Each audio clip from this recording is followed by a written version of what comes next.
If the engine turns over very slowly or not at all, make sure the battery is fully charged and the connections are clean and tight. If the key to your tractor was left in the on position after mowing, the battery will slowly discharge.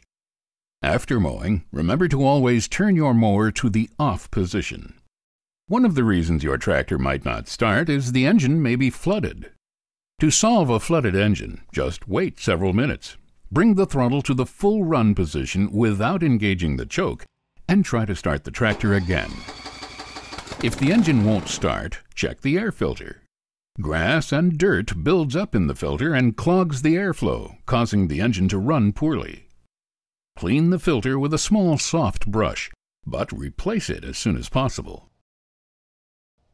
A general rule is, if you're not able to see light through the filter, replace it. Change or service the air filter every 25 hours of use, or more often if you're operating in very dirty or dusty conditions. Good quality fuel is also essential to starting your tractor. Make sure the fuel you use is good, clean, and not older than 30 days, with an octane rating of at least 87. When your fuel ages and becomes stale, your tractor may not start. Adding a fuel stabilizer to the fuel is highly recommended. When was the last time you replaced the fuel filter? Keep in mind that it should be replaced every mowing season. And finally, are you sitting on the seat while trying to start the tractor?